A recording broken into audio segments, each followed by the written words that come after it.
કહેવાય પછાત, પણ આ બની જાય રતન.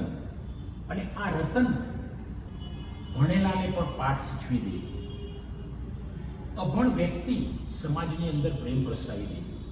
આવી વ્યક્તિ અધિકારી હોય, કોઈ મોટી સેલિબ્રિટી હોય, એને પણ પાઠ ભણાવી દે છે, પ્રેમના પાઠ ભણાવી દે છે, હિતના, સ્નેહના, અને સમગ્ર વહાલ વરસાવી દે છે. મિત્રો, આ છે આજે જ મેં એક સોશિયલ મીડિયા પર એક પોસ્ટ વાંચી. એમાં એક મદારી સમાજ, જે ભૂલાયેલો મદારી સમાજ છે, એમાં કહેવાતું હતું લાલવાદી, ફૂલવાદી. ભૂતકાળની અંદર આ લોકો ગામડામાં જ્યારે કંઈ મનોરંજન નહોતું, જ્યારે સિનેમા થિયેટરો ઓછા હતા, ડ્રામા પણ ગામમાં ચાલતા ના હોય, હોલ પણ ના હોય ડ્રામાના, નાટકના, એવા સમયે આ મદારી જ્ઞાતિના લોકો આવીને ગામના નાના નાના બાળકો, વૃદ્ધો, યુવાનો બધાને મનોરંજન પૂરું પાડતા હતા. આ મદારી સમાજ અદ્ભુત સમાજ છે મિત્રો. આ મદારી સમાજની અંદર જબરજસ્ત એકતા, હૈયાની એકતા, મનની નહીં. મનની એકતા હોય ત્યાં તો થોડીક મુશ્કેલી પડે, મન તો ફરી પણ જાય, પણ હૈયું ના ફરે. તો આ જ્ઞાતિ અદ્ભુત જ્ઞાતિ કે જે આપણા દેશનું જબરજસ્ત કલ્ચર છે. અને આ કલ્ચર આજે તો જાણે ભૂલાયું ના હોય એવું લાગે છે. ખરેખર ભૂલાયું નથી. મને તો હું જ્યાં જઉં છું ત્યાં મદારી સમાજનું ઓબ્ઝર્વેશન કરું છું. પણ આજે જે પોસ્ટ મેં સોશિયલ મીડિયા પર જોઈ અને મને ખૂબ આનંદ થયો. કદાચ મારું હૃદય ગદગદ થઈ ગયું. એમ થાય કે આવા લોકોના આગળ ભણેલાની કોઈ વિસાદ નથી. મિત્રો, મદારી સમાજના સોશિયલ મીડિયાની વાત કરું તો મદારી સમાજમાં એક માણસ બીમાર પડેલો આઈસીયુમાં એડમિટ હતો. એનો 8,000 જેવો ખર્ચો થતો હતો. તો 800 સભ્યો ભેગા થયા અને દરેકે નક્કી કર્યું કે 10-10 રૂપિયા આપણે કલેક્ટ કરીશું, ઉઘરાવીશું, અને આપણા જે ભાઈ છે, બીમાર છે, એમને કરીશું. મિત્રો, એમણે કર્યું. 800 સભ્યો ભેગા થયા અને બધાએ 10-10 રૂપિયા ઉઘરાયા. એ લોકોનો જે 8,000 ખર્ચો પેલા જે દર્દીનો હતો એ બધા સભ્યો ભેગા મળીને એ પૂરું કર્યું. અને મિત્રો, આ ભય ઊભો થઈ ગયો. આ સોશિયલ મીડિયાથી હું આ લીધો છે ઉદાહરણ, અને સાચું જશે એવો મને વિશ્વાસ છે. અને મિત્રો, સાચું ન હોય છતાં પણ આ સમાજ, આ જે પછાત સમાજ કહીએ છીએ આપણે, ખરેખર પછાત નથી. આને તો હું બહુ ફોરવર્ડ કહું છું. કારણ કે આવો સમાજ આપણને પ્રેમ શીખવી દે છે, આપણને સંઘાત શીખવી દે છે, આપણને જીવનમાં જીવવું કેવી રીતે, જિંદગી કેવી રીતે મોજથી જીવવી, નહીં કાલની ચિંતા, નહીં કલાક પછીની ચિંતા.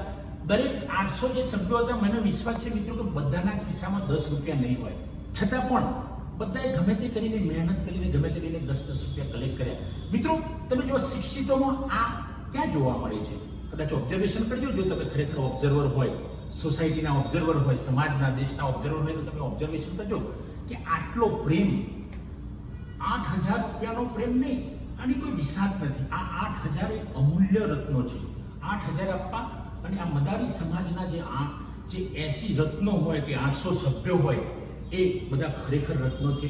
અને એ આપણને શાનમાં નહીં પણ પ્રત્યક્ષ રીતે ખૂબ કહી જાય છે. શાનમાં કહેવામાં તો કોઈ પ્રશ્ન નથી. આ તો પ્રત્યક્ષ એક સમાજ માટે એક ઉદાહરણરૂપ છે, દેશ માટે ઉદાહરણરૂપ છે, દુનિયા માટે ઉદાહરણરૂપ છે, કે જે સમાજના બહુ ઓછા લોકો, આંગળીના વેઢે ગણી શકાય એવા લોકો કદાચ નિશાળે ગયા હશે, જતા હશે, છતાં પણ એમની સમજ તમે જુઓ.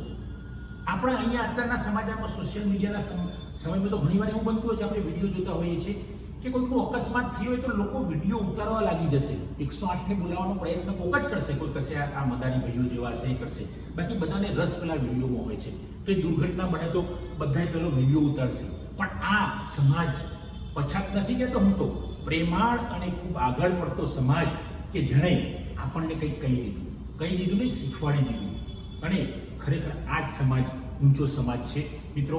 કારણ કે નાત જાત ધર્મમાં ફસાયા વગર આવા લોકો જોડેથી આપણે જો ખાલી એમની તરફ દ્રષ્ટિ કરીશું, 800 સભ્યો તરફ, અને જેમને 8,000 કલેક્ટ કર્યા, તો આપણું પણ જીવન બદલાઈ જશે. તો મિત્રો, આવો આપણે સૌ સાથે મળીને આપણે પણ આપણું જીવન બદલીએ અને કંઈક આ મદારી ભાઈઓ જેવું કંઈક પ્રવૃત્તિ કરવાની પ્રણ લઈએ, અથવા તો સહજ રીતે આપણે કરીએ તો આપણા સમાજ ખૂબ આગળ, સમાજ એટલે દેશ આગળ આવશે, દુનિયા આગળ આવશે. સમગ્ર પ્રેમ ફેલાઈ જશે, વહાલ ફેલાઈ જશે, અને સૌ સાથે સંગાથે ચાલશે.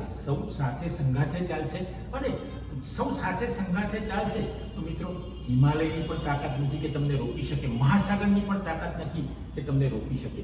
બસ ત્યાં વહાલનો દરિયો હશે. થેન્ક યુ દોસ્તો. જય હિન્દ, જય ભારત.